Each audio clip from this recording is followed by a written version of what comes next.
So we have two quadratic equations solved and we found their roots. Now the idea here is to form the quadratic equation if the roots were given. So let's start all over again. Suppose these two are known and we want to form the quadratic equations. How this can be done? Well, if you notice it, you can write x squared now minus, if you add up the two roots, which is minus 3 plus 2, minus 3 plus 2, and if you write x over here, then plus, if you multiply the 2, which is minus 3 into 2 equal to 0, you get x squared minus, this is minus 1 x plus, this is minus 6 equals to 0, and we eventually get x squared plus x minus 6 equals to 0. That's pretty interesting. We found the first line all over again. Let's see whether the same trick works with the other solution.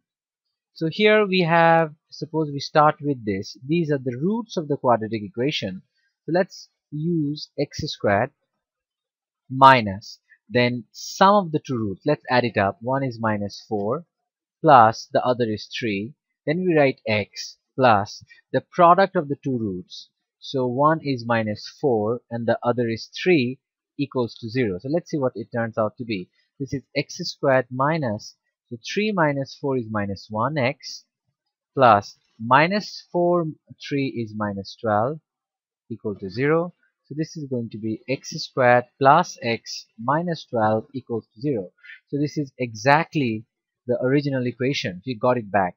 So from just some observation, we can figure out what the quadratic equation would be if we know the root. So this is what it turns out to be.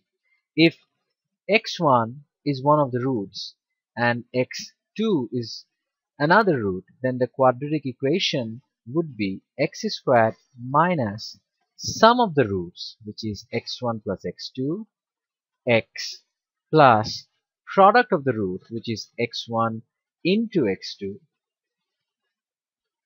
equals to 0. So that's it. So that's the main idea. If we know what the roots are, we can actually form the quadratic equation. Now the same question can be given in terms of algebra. Algebra means working with symbols. So suppose they might use the Greek alphabet. So one of the root is x1 equals to alpha, and another one is x2 is beta. These are Greek alphabets. And so if they ask us to form the equation, we can write x squared minus sum of the roots, which is alpha plus beta, x plus product of the roots, which is alpha into beta, equal to 0. Now they might give another type of a more complex algebra. It could be if one of the root is alpha squared, another of the root is beta squared, then what would be the quadratic equation would be? It would be x squared minus sum of the roots would be alpha squared plus beta squared, x plus product of the roots would be alpha squared into beta squared equals to 0. Now it can get a little bit more complicated. It could be x1 is alpha cubed, x2 is beta cubed, so it could be x squared minus sum of the roots would be alpha cubed plus beta cubed x plus product of the roots would be alpha cubed into beta cubed equal to 0. So that's enough. There would be usually it would stop here. It would not be alpha to the power 4 or beta to the power 4. So the idea is pretty simple. The idea is you're going to be given the roots of the equation and you have to form the quadratic equation, and the rule is this: x squared minus sum of the roots x plus product of the roots equals to 0. Now the idea is to simplify the algebra. Algebra is you'll be given some symbols and to somehow manipulate the symbols, simplify the symbols, making it simpler. So it could be like this. Suppose you start with two roots. So given some unknown quadratic equation has one root x equals to alpha squared and another root beta squared. So So you have to form the quadratic equation. So it is clear, in order to form the quadratic equation, you want to find the sum of the roots, which is going to be alpha squared plus beta squared, and you have to find the product of the roots, which is alpha squared into beta squared. So that's what you have to do. But to make things interesting, they might give you the value in terms of algebra. Suppose there is some sort of an expression, this is given. So this could be given, just to make the sum more interesting. Also given, alpha plus beta is 2, alpha into beta is 1. So now all you have to do is use these two values, alpha plus beta and alpha into beta, to find the values of the sum of the roots and the product of the roots, and hence the quadratic equation that you'll be forming, it would not have any alpha or beta, it would have actual numbers. So let's see. The product can be easily found. So we can see that alpha squared into beta squared is alpha beta whole squared. So we can write alpha into beta is given, it is 1. So it is 1 squared, so that means the product is 1.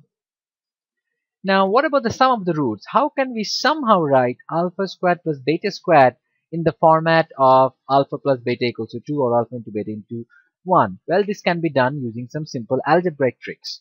This is the first algebraic identity we can use. We already know that a plus b whole squared is the same as a squared plus 2ab plus b squared. Now we want to know what is the value of a squared plus b squared. So what we can do over here, we can send this thing middle part, which is 2ab, to the other side. So we can write a plus b whole squared minus 2ab. This is equivalent to a squared plus b squared. So for this particular algebraic problem that we have, we wanted to know what is the value of a squared plus b squared. So instead of that, we can write that alpha squared plus beta squared, meaning a squared plus b squared, is the same as alpha plus beta whole squared minus 2 alpha beta. So this is the algebraic identity that we are going to use. So now we have successfully written alpha squared plus beta squared in the format of alpha plus beta and alpha into beta. So now if you plug in the value, it turns out to be alpha plus beta is 2, so this is 2 squared minus alpha into beta is 1. So this would be 4 minus 2, which is 2. Now, using algebra, we have found the value of the sum of the roots, which is now 2, and the product of the roots, which is now 1.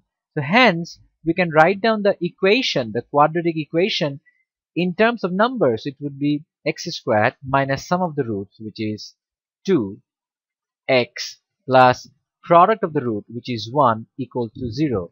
So therefore, we can write x squared minus twice x plus 1 equals to 0. Now we can also check whether what the roots are and whether the sum of the roots and the product of the roots are 2 and 1. So we can check. So let's check. So if you do a middle term break, this would be 1, and let me check over here.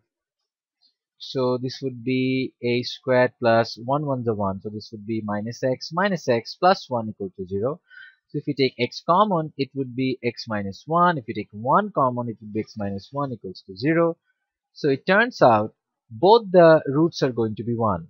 So we can find one of the root is 1 and the other root is x equals to 1. So let's see what is the sum of the roots. So 1 plus 1 is 2. So sum of the roots is 2. So this is correct.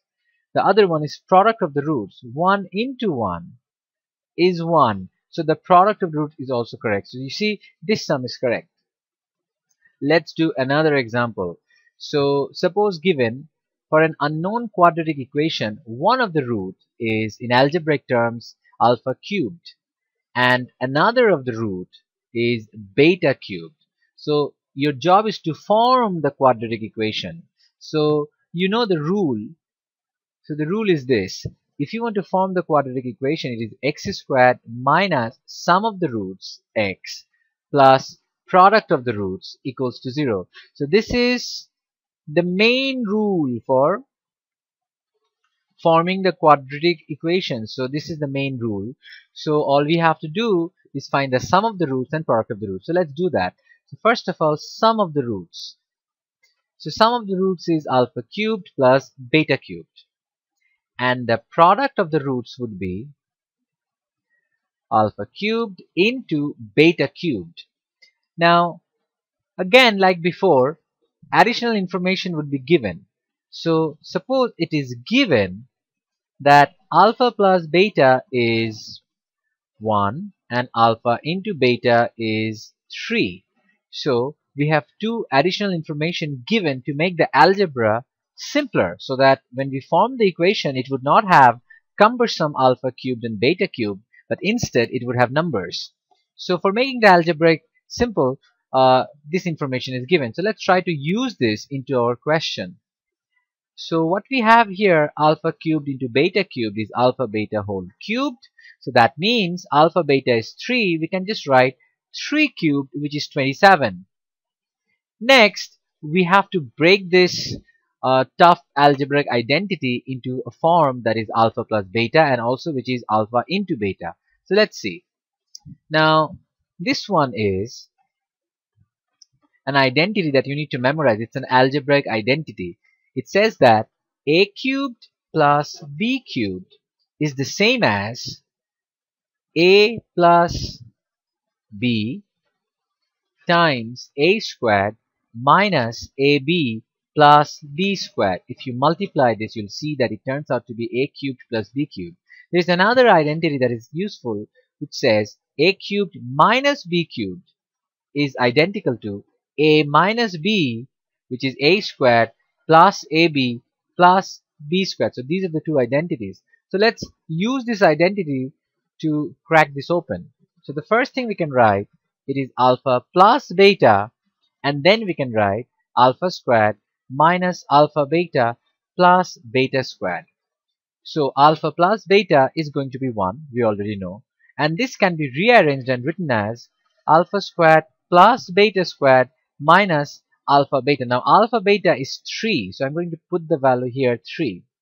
Now we need to find the value of alpha squared plus beta squared. Remember, in the previous sum I mentioned that alpha squared plus beta squared can be written as alpha plus beta whole squared minus 2 alpha beta by rearranging the identity. So we can use this concept.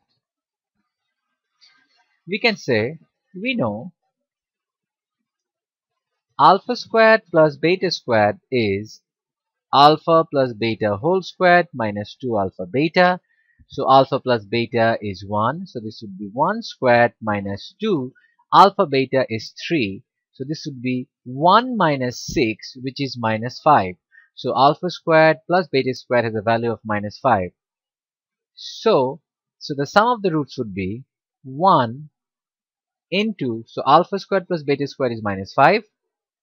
And we have minus 3 from before. So this would be minus 8 into 1 is minus 8. So we have found the sum of the roots, alpha cubed plus beta cubed, to be minus 8, and the product of the roots, alpha cubed times beta cubed, to be 27. So we can write hence. So the new quadratic equation that was unknown to us before, it would be x squared minus sum of the roots, which is minus 8x, plus product of the root, which is 27, equals to 0. So we can write x squared plus 8x plus 27 equal to 0.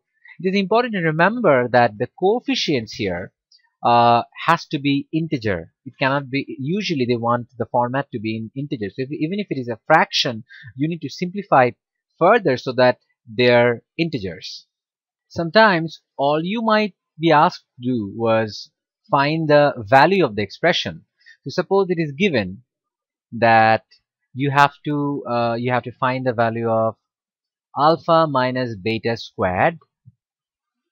This is, suppose, is the first question, and then you have to find the value of alpha minus beta. That's the question, and of course information would be given. So it would be given alpha plus beta is 3 and alpha into beta is 2. So this is information given, and using this you have to find the value of alpha minus beta whole squared and then alpha minus beta. So this is how it works.